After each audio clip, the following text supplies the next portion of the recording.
Hi everyone, thanks for listening to this YouTube-only episode of Dogman Encounters Radio. I'm Vic Cundiff and I'll be your host for the show. Tonight's guest is Brian. Brian, welcome to the show. Thank you very much.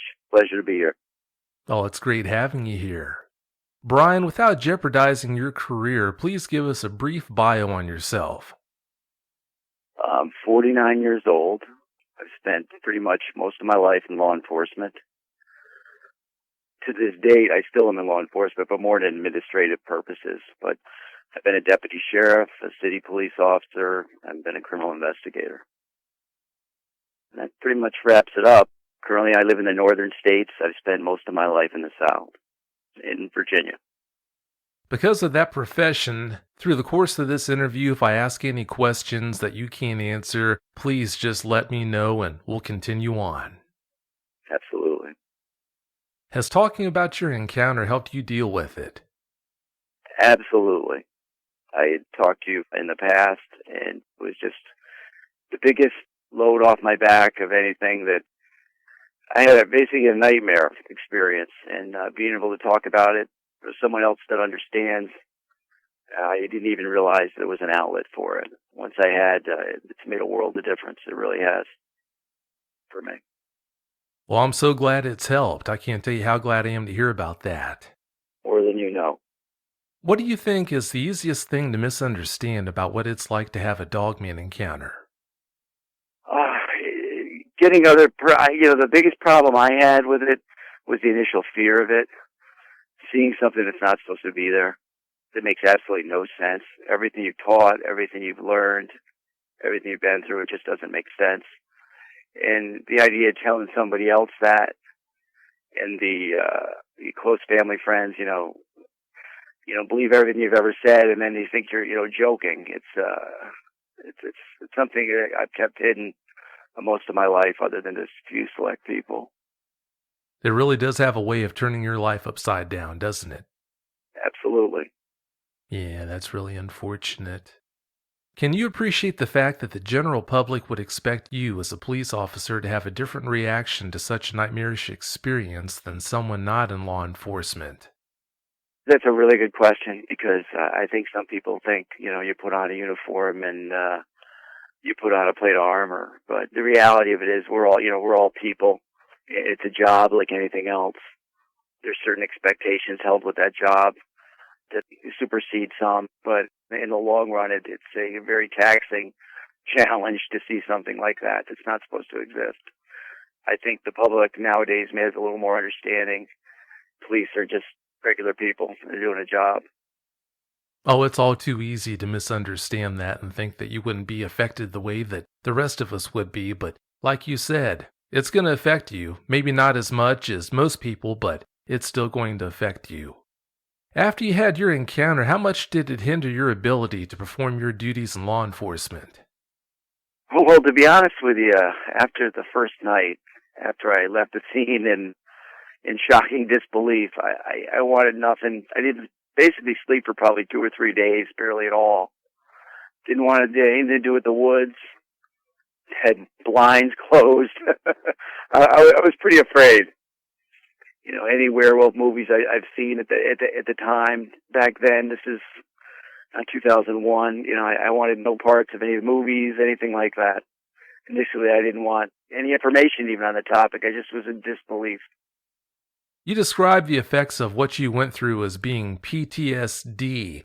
Did they linger for maybe a fairly short time after you had that encounter and then went away, they dissipated, or are you still suffering the effects to this day? I think they're a lot better now. Initially, I'd have some nightmares, wake up in cold sweats, sometimes not even know why.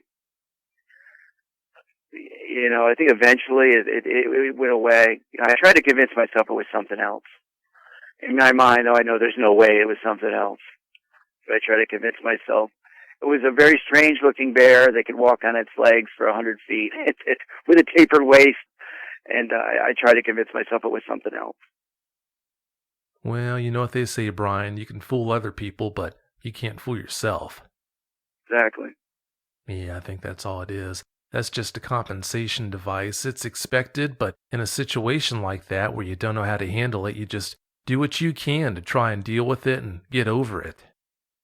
That's pretty much what I did. It was years later that I had any knowledge of even these creatures possibly existing. I think it was in the late 80s. I looked into it just a little bit at the time and then kind of pushed it back down. Once I found out about your show, I can't even tell you how great it was to speak to you and how helpful it was in my life. It made me feel like I wasn't crazy or seeing demons or seeing something, something out of this world. It was something in flesh and blood that I saw. And I just couldn't put anything to it. Because of the title of the show, it's all too easy to think that this show and what I'm about is Dogmen, but that's not true. The show is about the people who happen to unfortunately see Dogmen. So with that in mind, I can't tell you how glad I am to hear that it really works and it's helping. Absolutely. That's great. It would go without saying that when you're in similar circumstances to when you had that encounter, if you are in the woods at night especially, that you'd be apprehensive, but with regards to other aspects of your life, how much of an impact did that encounter have? Going in the woods, stuff I used to enjoy. I used to work for environmental conservation in a different state.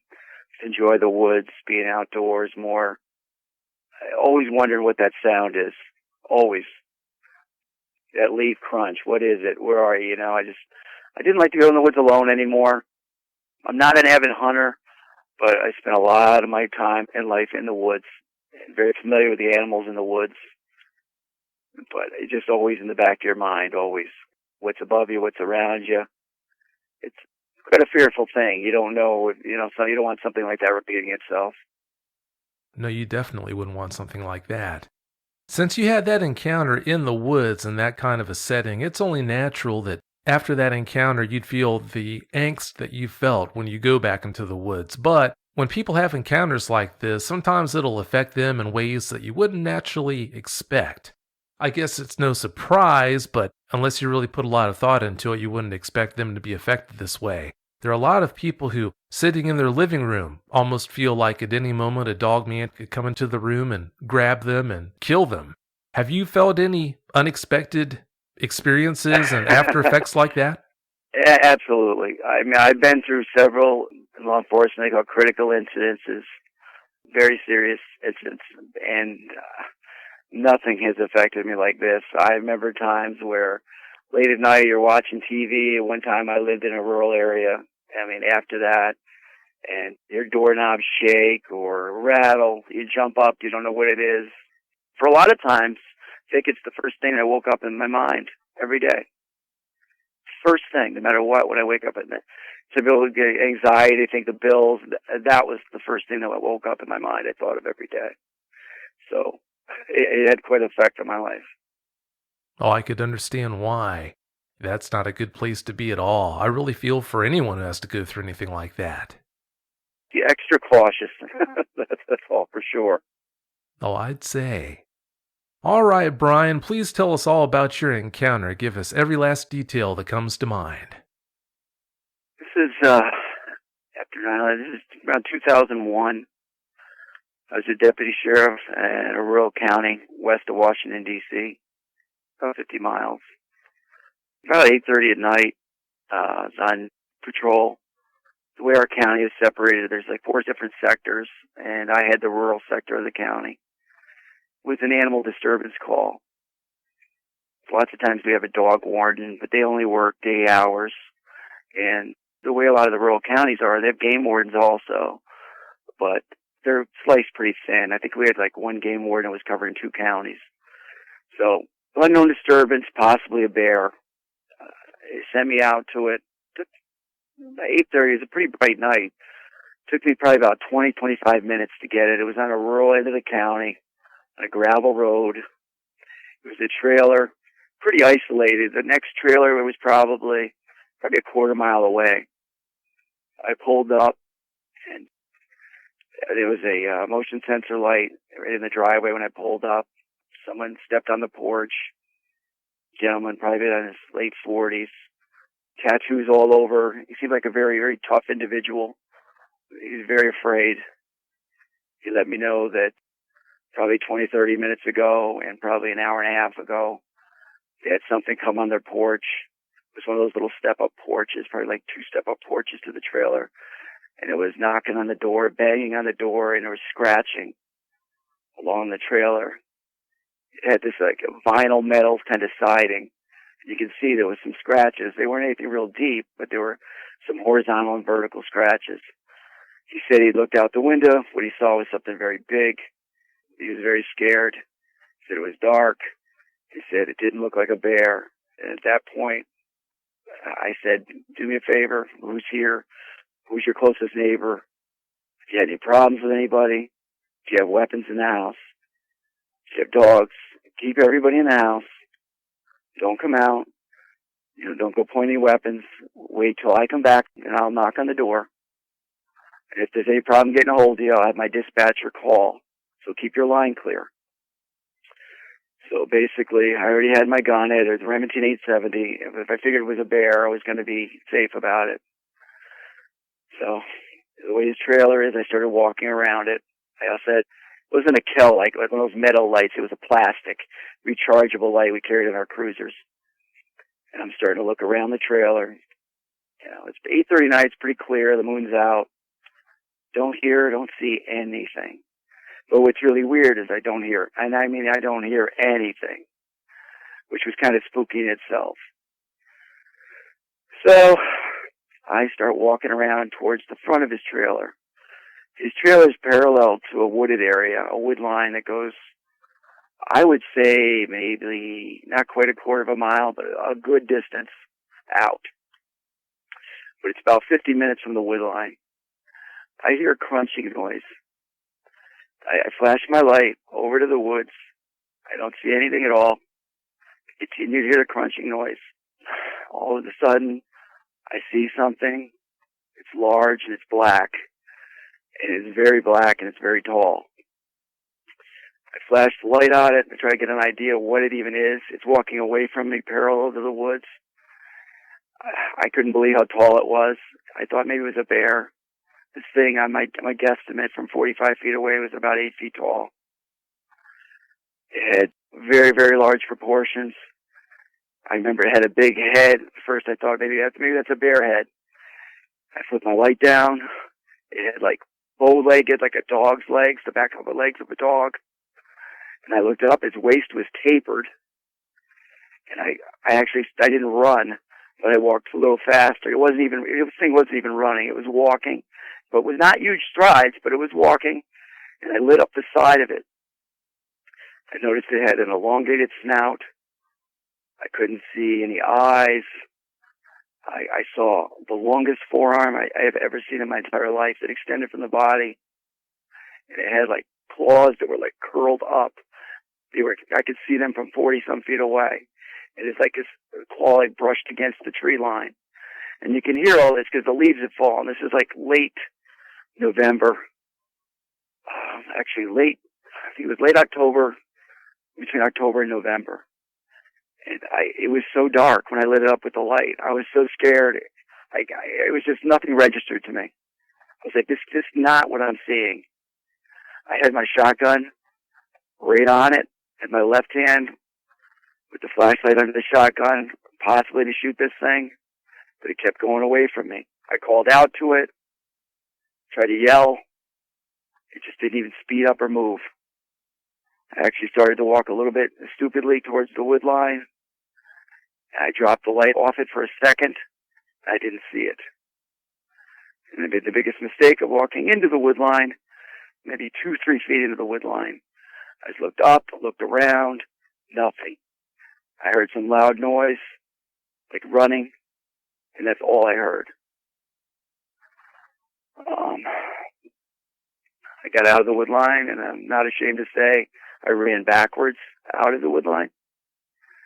I went over between the house and the wood line and tried to catch my breath. I was trying to take 2 and 2 together, what I saw.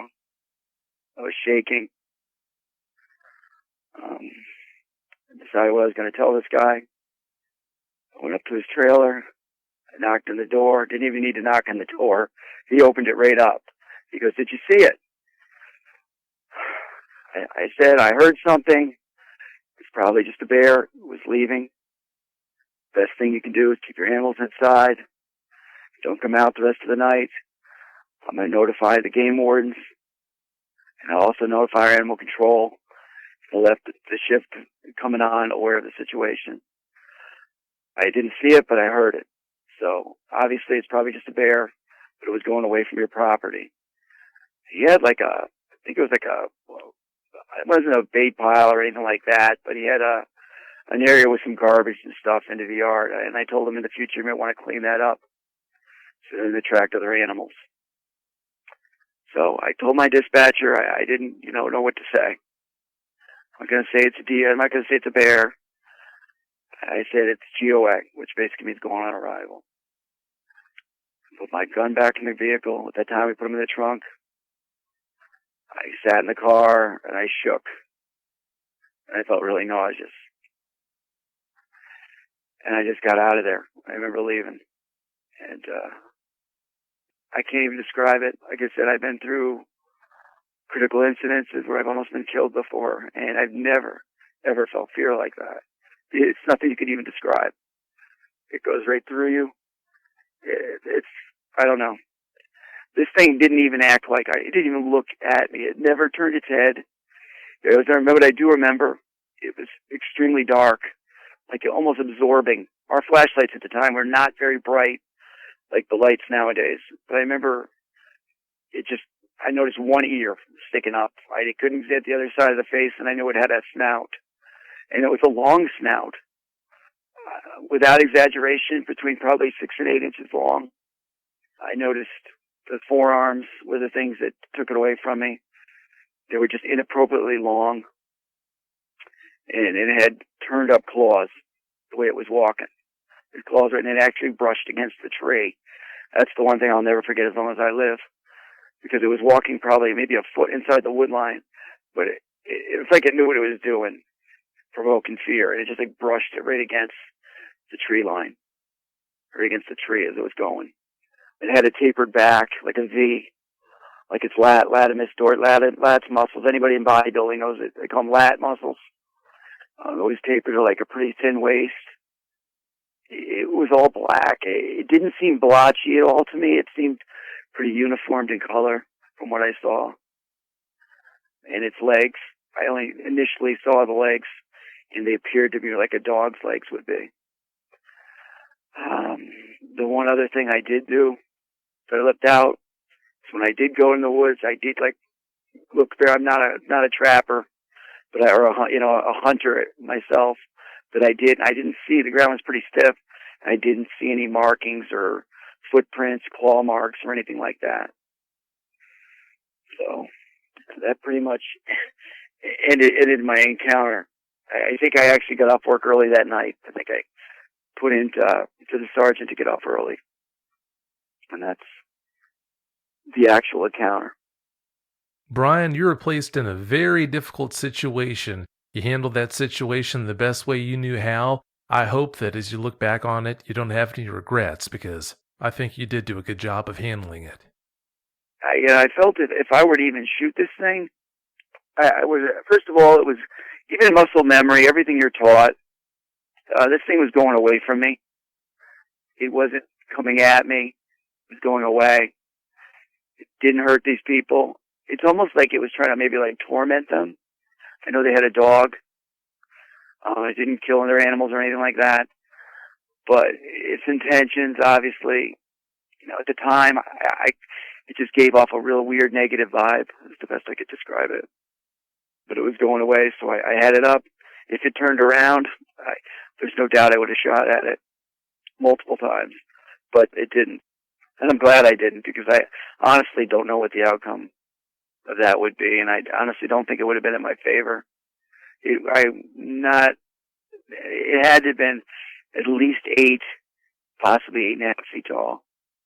How much of a slouch did it have when it was moving about? Sometimes eyewitnesses will see these things and they'll report that its forepaws are almost dragging the ground. For other people, it's more in an upright position. No, this thing leaned forward. It was like almost like on the balls of its feet. It was weird. It wasn't like standing erect. It was a slight hunch over, and if it wanted to, it could have dragged its claws on the ground, front claws.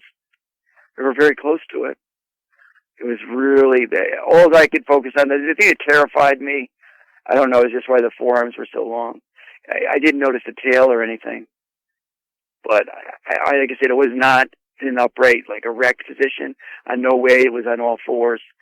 But it definitely had a lean forward to it. And it was a curvature to the back. It was like, if I remember correctly, the back of the neck seemed a little furrier. The length of the fur, it probably maybe an inch, inch and a half. But it didn't seem to be any blotches or anything like that. And I saw one ear from the side. All I remember seeing one ear. And it looked like I'm not going to say it looked like a German Shepherd. It just looked, it looked furry from what I remember. The whole thing was furry. That's about the best I can remember. Nowadays, I want to know more about it. Because all those years buried it down, you know. Well, for most people, I think suppressing the memories, that's the best thing they can do to try and get over it, but there does come a point where dealing with those memories is the best thing you can do to totally get over the experience. So, like I said before, I think you did handle that the best way you knew how, and there is no such thing as a right or wrong way to deal with something like that. You just do the best you can to get over it, and that's what you did. I can understand why you told the man it was a bear, but how much guilt did you feel by not telling him what you really had seen that night? Initially, I didn't have as much because I know it was going away. And he himself knew it wasn't a bear. He told me, he said, that's no bear. And this guy evidently was a hunter. We had a very brief conversation about that. Said he's a hunter and it was no bear. That's what he said. I did feel a little guilt to it. That's why I did everything I could to let the people the next day know there's something up here, maybe a bear, don't know. But it needs to be looked into, or someone needs to check on the people that live there. Basically, our game warden or animal control person would actually have animal control would probably next day go out and reach out to him. I don't remember, but I'm sure at the time I followed up with it. I don't remember the conversation I had with I had the dispatcher leave a note for the animal control. Wow, that's really a difficult situation there. How much grief did you feel leaving that guy in such an unresolved, dangerous situation like that? He's a highly armed guy, a highly armed individual when he told me how many weapons he had. I told him definitely do not come out anymore tonight. And he said he had no plans or intentions and to keep his animals inside. He was under the impression that it wasn't a bear and he was a hunter. I didn't know who to direct him to, was one of the big concerns. When you're recognizing something, you don't know what it is. I mean, you don't really know what to turn to. You're not going to tell somebody you work with, I just saw a werewolf. One thing about law enforcement, credibility is the most important thing. An example, once someone is not 100% truthful to a judge will never trust you again in court. Your credibility is the most important thing. And it was just one of those things. I did not know who to turn to tell him. He knew what he saw. And his wife was standing there, and it wasn't a conversation that I felt that she seemed to be following him everywhere, that I felt needed to continue any further about what it was. Because he had saw it out the window and knew how big it was. So I did the best at the time for what I could for them. I didn't know, like I said, who to refer to, other to defer to animal control and our version of the DNR, which in that state's a game warden.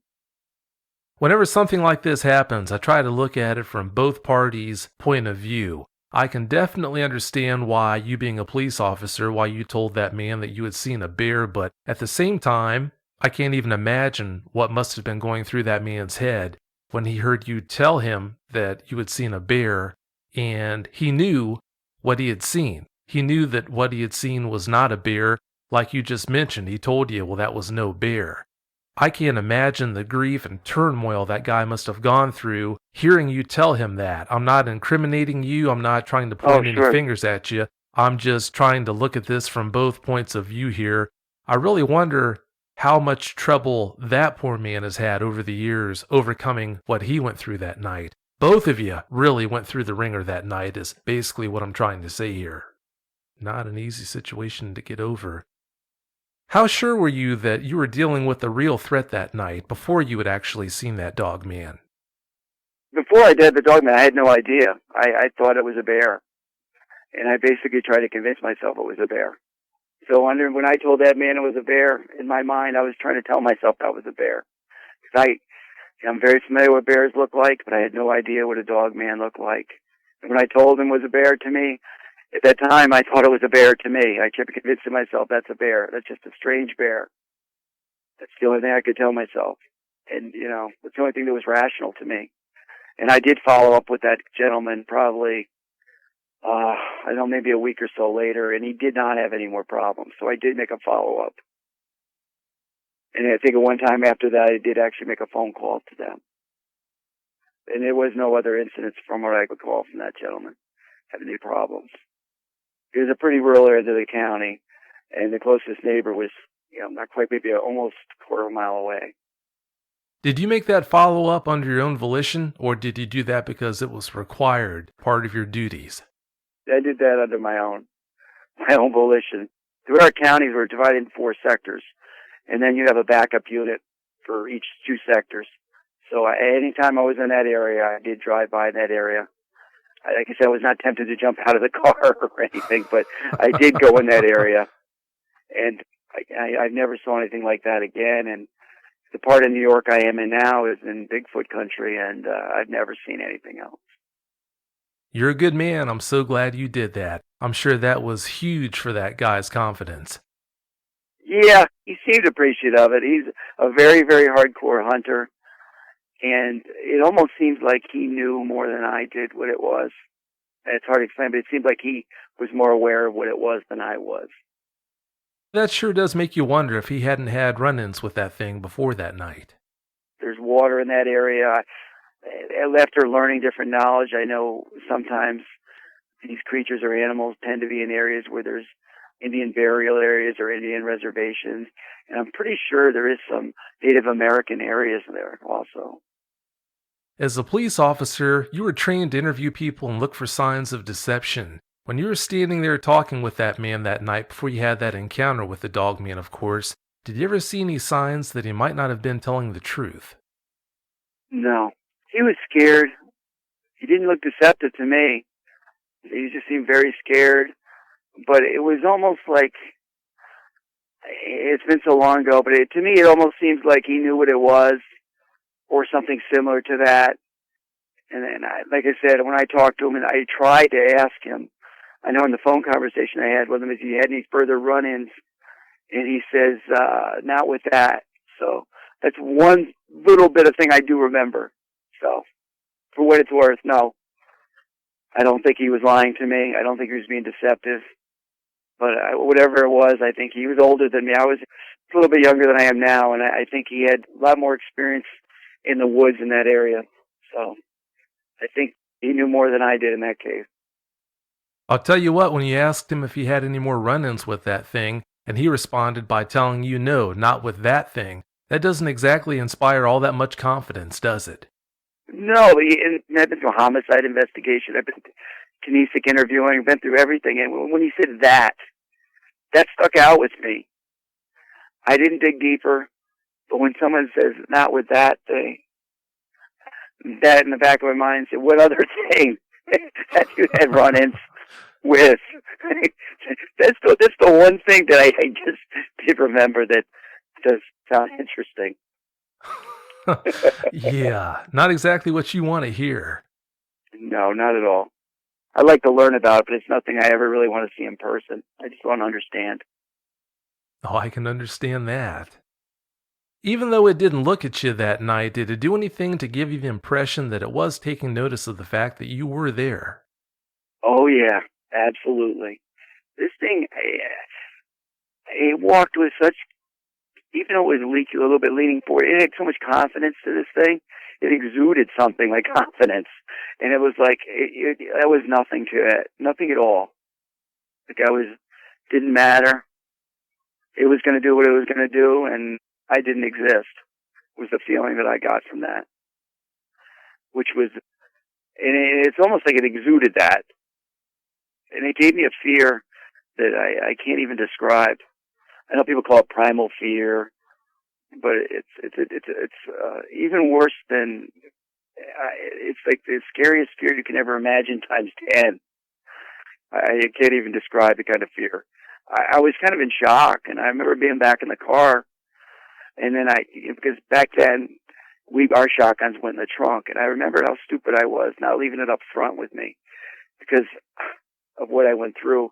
And I remember shaking, and I just remember shaking. I couldn't stop shaking, and I felt nauseous. It was very hard to hold it together and be professional when I was talking to him because I was so nervous. And like I said, I've been through a lot of things, and nothing's made me that nervous. Nothing.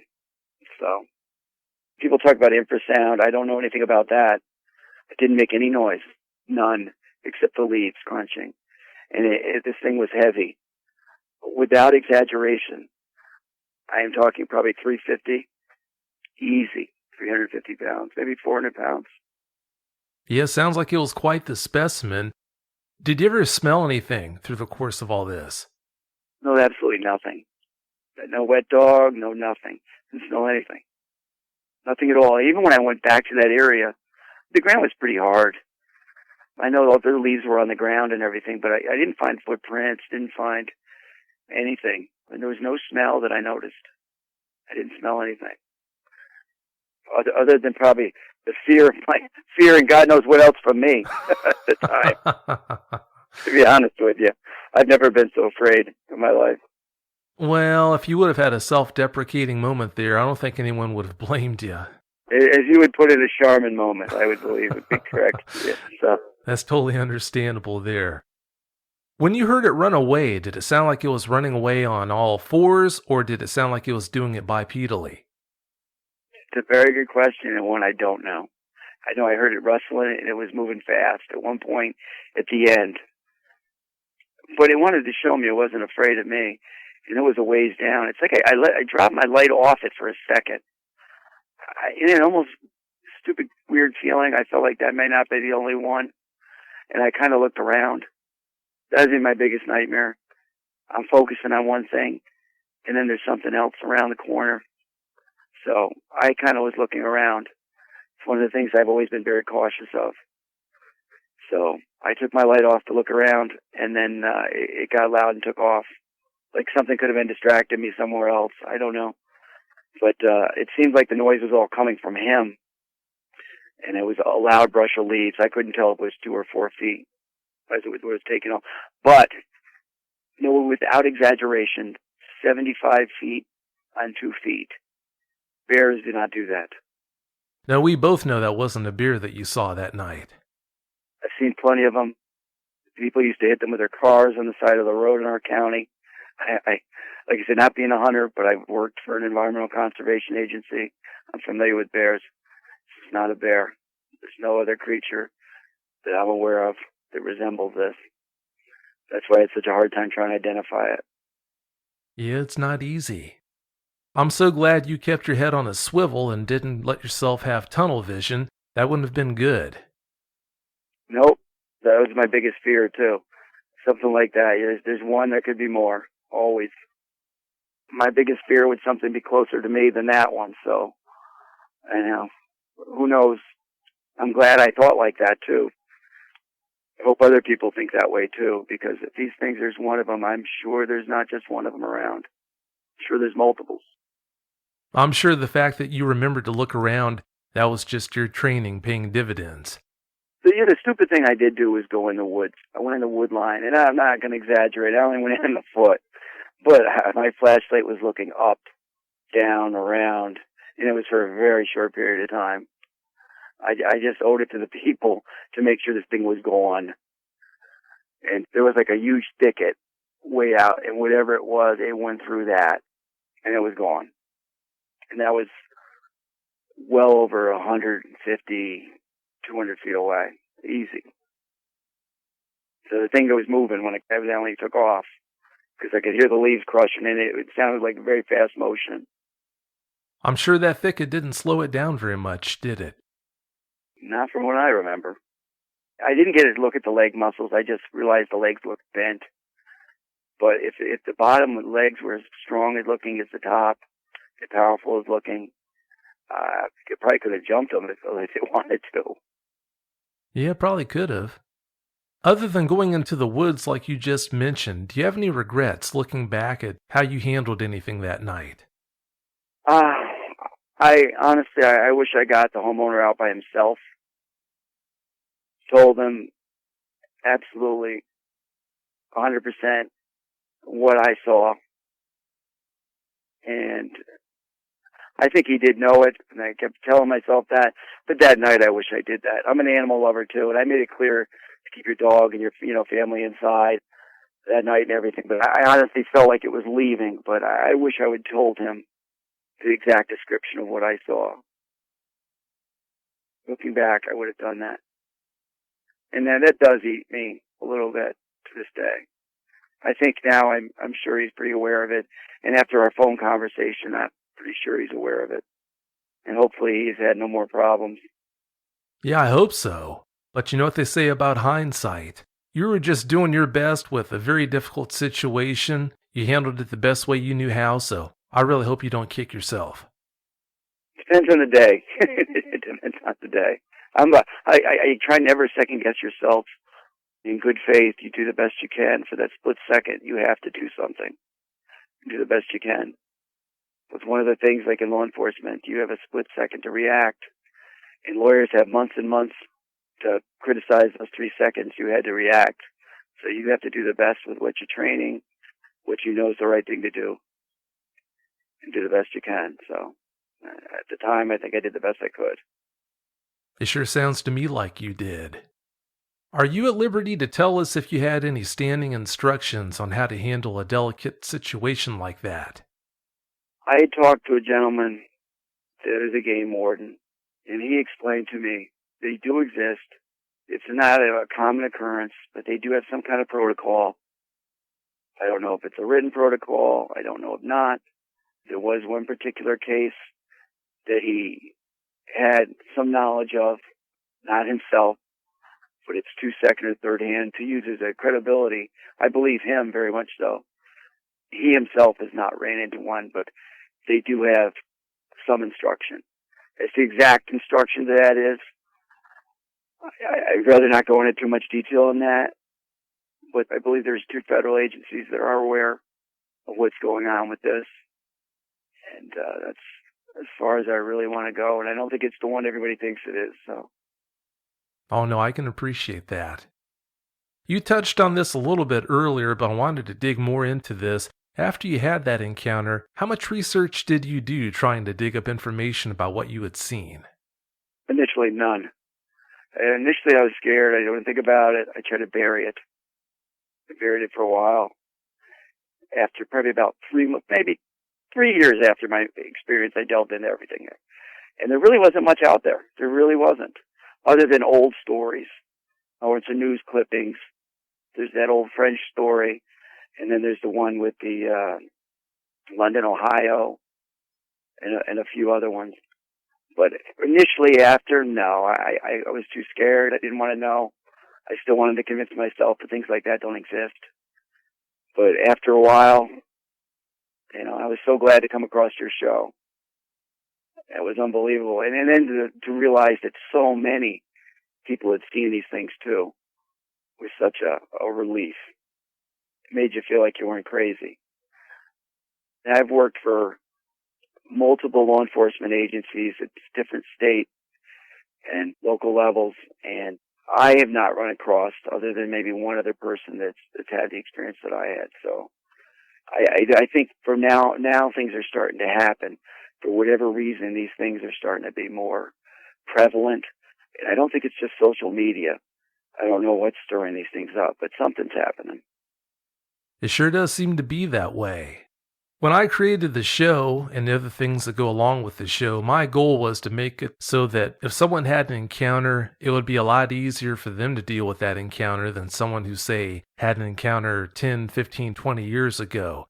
And it seems like as time goes by, it is easier and easier with all the increased amounts of information out there about dogmen for people to do that, to get over their experiences, which that's a really good thing.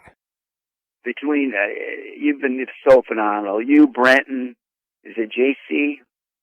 It's just been absolutely phenomenal.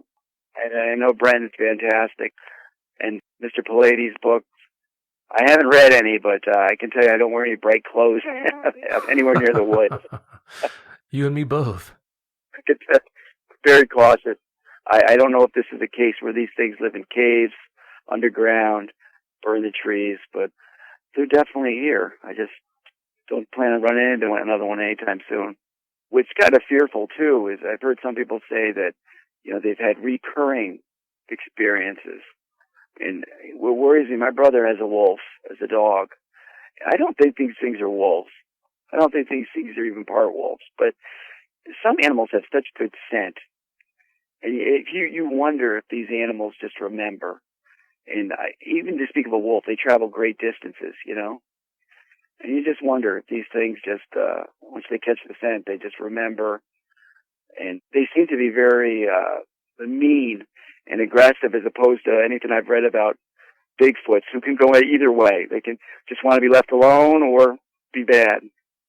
These things seem to want to torment people more than anything else, anything I've read.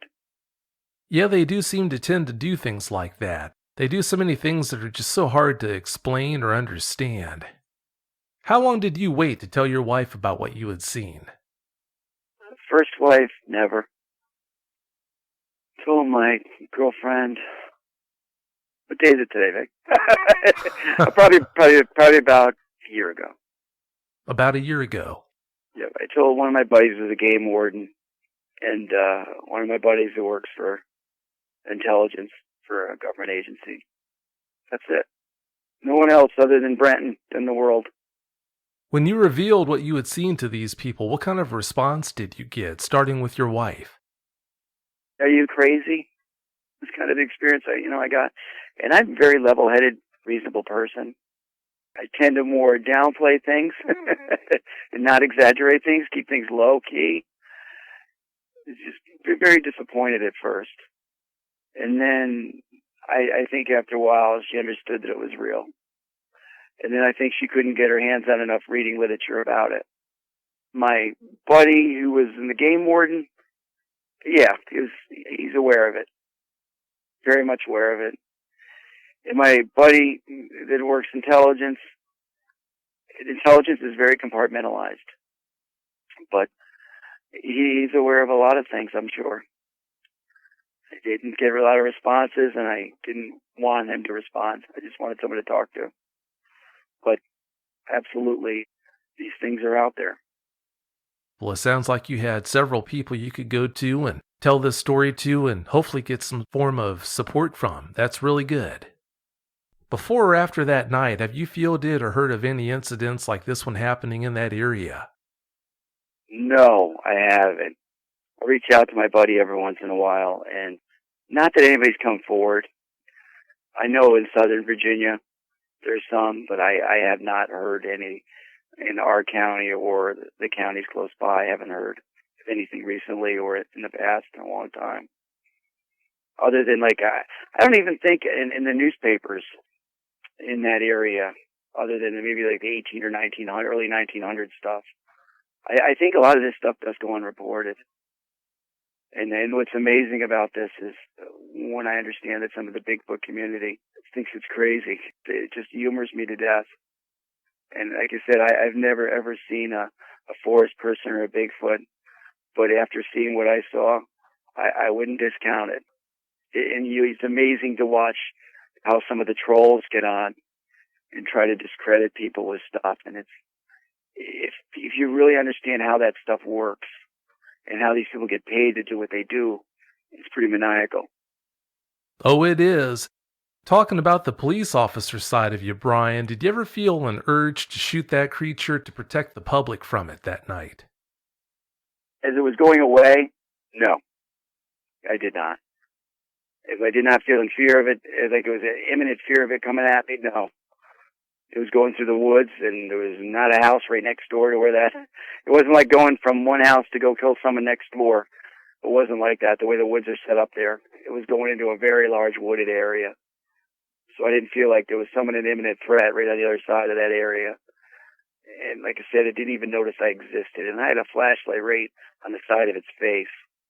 You know, it crossed my mind for a split second, but everything I was taught, and then the fact that this thing was 8.5 feet tall and 400 pounds, and it was going the other way and not coming at me. No, not at all. A lot of people want to shoot Bigfoot for DNA to find out all this. I am on the other end of all this stuff. Unless something's going to try to kill me or mine, I do not want to kill another animal, especially one of these things. I think sometimes what's going on with these things, from what I understand, is these things get into clans and pods, and if people call them in, I think sometimes they do get eliminated. And I think certain things, if they're not posing a threat at the time, I don't know enough about these things from what I saw, from what I know now, that they're very negative. But I know, like, the Bigfoots, from what I understand, they have personalities like we do, from what I understand. I mean, they're not teddy bears by any means, but I don't think all of them are out to kill people. Some of them just want to be left alone. They don't want to be exposed. And I'm sure there's, like, is it Kumbone? He talks a lot about the dark side of these things. And I think that, like anybody else, there's good and there's bad. And I don't think, if it's not posing an imminent threat, there's a reason I would have to shoot it. Well, I'm so glad you didn't make the mistake of trying to shoot it. That goes back to the old saying about don't start none and there won't be none. Absolutely. You can't put that bullet back in once it's gone.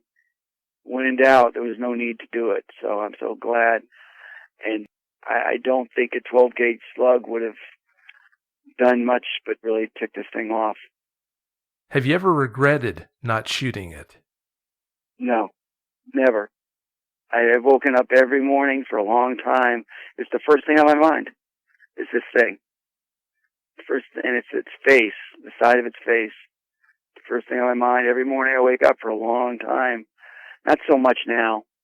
It's kind of more distant, but I don't regret not shooting it. It wasn't coming at me. It's like it was basically telling me, you're nothing to me. Don't mess with me, and I'm not going to mess with you. I'm going this way. You stay here. And like I said, it wasn't imminent. I didn't know what it was. And it wasn't in danger of hurting anybody else, even if it was a bear. I wasn't going to shoot it. If it's running away, it's just not something I would have done. Any of the training I have, any muscle memory, any training I have in that situation, I would not have shot that. No regret. I'm glad you got the message loud and clear. Do you think being the only officer at that scene was a bad thing, or do you think it was a good thing by possibly averting a disastrous situation? I think it was absolutely a good thing. It's selfish for me to say it would be a bad thing, because I'd have another witness to support what I saw. But in the reality, in the big scheme of things now, it just would have been a cluster, I think.